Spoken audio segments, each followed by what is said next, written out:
bagaimana sebenarnya tanggapan internasional seharusnya melihat bahwa perangnya udah semakin meluas, bahwa sipil juga kena dampak luar biasa di sana? Ya karena Donald Trump sudah panik ya. Terutama karena Iran begitu pandainya membidik data centers mereka. Data centersnya itu penting untuk peperangan. Dan kalau saya kutip Andi, karena Andi mengikuti Clausewitz, dikatakan sebuah perang tidak mungkin dimenangkan tanpa ground troops. Jadi kalau ini hanya propaganda untuk menunjukkan pada publik Amerika bahwa Amerika melakukan sesuatu, pada akhirnya mereka belum tentu menang gitu loh. Oke, walaupun tadi Iran juga mengklaim bahwa ketika ground troops-nya datang, mereka akan habis-habisan menyerang Amerika Serikat. Ada kendala untuk ground troops itu ikut serta. Kalau peperangan itu tidak disetujui Kongres dalam War Powers Act, batasnya 60 hari.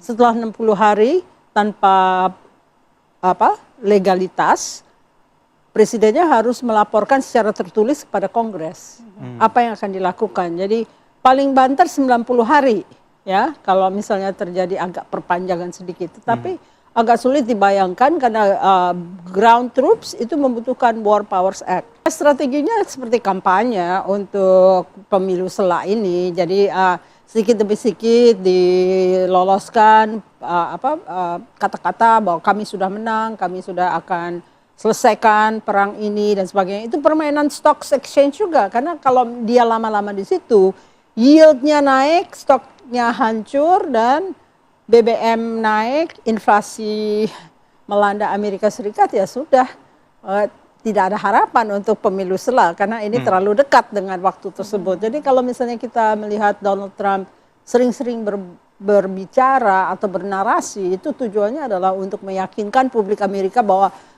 you are in good hands, saya presiden yang akan berhasil dan sebagainya. Tapi itu kan sebagai retorik yang biasa, seperti George Bush saja di Irak akan bilang mission accomplished. Jadi jarang sekali kita mendengar orang Amerika atau pemimpin Amerika untuk mengakui bahwa kami membuat kesalahan. Memang benar Iran ini kan negara yang kuat secara ideologi, terus juga mereka punya martabat harga diri yang tinggi, dan itu sudah ditunjukkan Iran. Minggu ini sudah memasuki pekan ke-6 ya. Hari ini pekan ke-6 dan mereka bisa meladeni Amerika, superpower dunia, dan Israel, superpower Timur Tengah. Saya kira Iran sudah menunjukkan bahwa klaim kemenangan Amerika itu ya seperti halusinasi. Karena Trump bukan baru kali ini ngomong menang. Kalau misal saya rasa ya klaim kemenangan itu tidak pantas karena sampai sekarang pun Trump tidak bisa membuka paksa Selat Hormuz. Kalau dibilang kata Trump angkatan laut sudah dihancurkan, buktinya angkatan laut Amerika tidak berani mengawal kapal-kapal untuk melintasi Selat Hormuz. B1 ini kan salah satu keunggulan atau bukti arsitektur Iran yang bagus, karena kan itu jembatan tertinggi di Iran dan itu lalu lintas salah satu jalur transportasi utama antara Teheran dengan Karaj. Saya kira apa yang dilakukan Amerika bukan baru-baru ini saja mereka menghasilkan fasilitas sipil. Di hari pertama perang mereka sudah melakukan kejahatan perang dengan membunuh SD sekolah. Anak SD ada 175 anak sekolah dasar perempuan, khusus perempuan di kota Minab, Provinsi Hormozgan. Jadi propaganda yang selama ini disampaikan Amerika bahwa terjadi represi terhadap kaum perempuan di Iran, tapi ternyata di hari pertama perang Amerika langsung membantai 175 anak-anak SD perempuan. Ya saya kira ya dampak fasilitas sipil ini sebenarnya ada yang menarik. 2 hari lalu itu serangan Amerika dengan Israel menghancurkan fasilitas laboratorium Pasteur. Jadi ada beberapa laboratorium Pasteur di beberapa negara yang merupakan penerus dari hasil penelitian Louis Pasteur, dulu ahli vaksin. Nah di Iran tuh ada di Teheran dan itu sudah dihancurkan karena perang Amerika ya. Puing-puing hasil intersepsi serangan udara Iran. Hal ini berakibat menimbulkan adanya korban jiwa dan juga kerusakan sejumlah bangunan di kota tersebut. Pemandangan mencekam terlihat di kota Petah Tikva, Israel pada Kamis waktu setempat. Petugas layanan darurat segera dikerahkan ke lokasi kejadian guna mengevakuasi warga dan memeriksa kerusakan pada bangunan yang terkena hantaman serpihan rudal. Intersepsi ini terjadi di tengah gelombang serangan udara Iran yang terus menyasar wilayah-wilayah padat penduduk di Israel. Data terbaru dari layanan ambulans Israel melaporkan setidaknya 19 orang telah tewas akibat hantaman rudal yang diluncurkan dari wilayah Iran dan Libanon.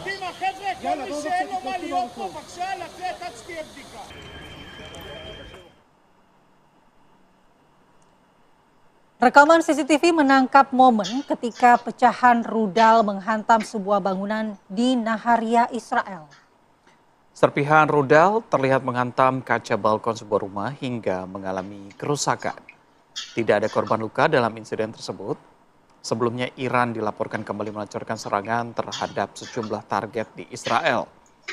Perang antara Amerika Serikat, Israel, dan Iran meluas hingga ke Lebanon, di mana kelompok Hizbullah melancarkan serangan balas dendam atas terbunuhnya pemimpin tertinggi Iran, Ali Khamenei.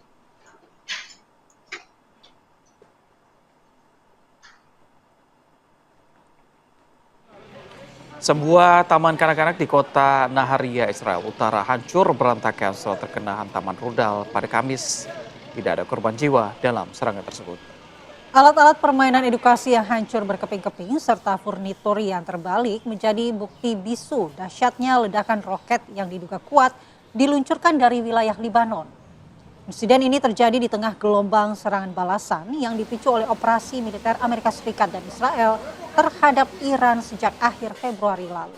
Hingga saat ini, front pertempuran di Libanon terus memanas dan memakan korban di kedua belah pihak.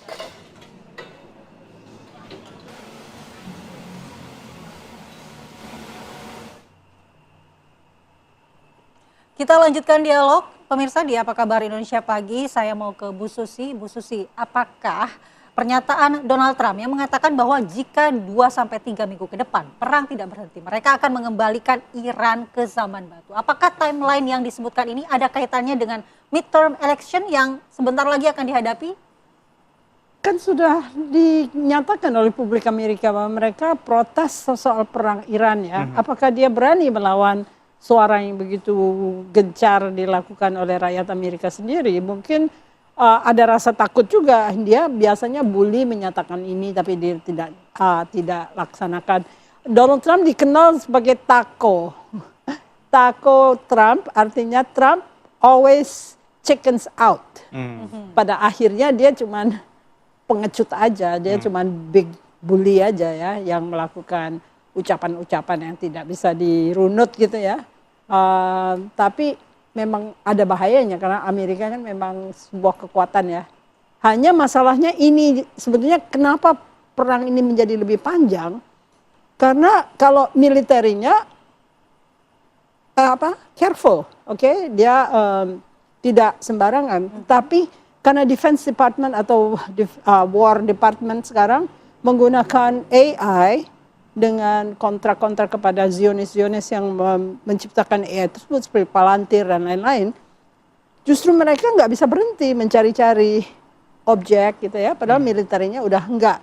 Biasanya itu kasus ini seperti di bawah Rumsfeld, di mana Tommy Franks bilang nggak bisa, kamu nggak bisa masuk ke Irak karena membutuhkan berapa juta tentara. Tapi tetap Rumsfeld melakukan hal tersebut. Waktu itu belum ada AI. Sekarang AI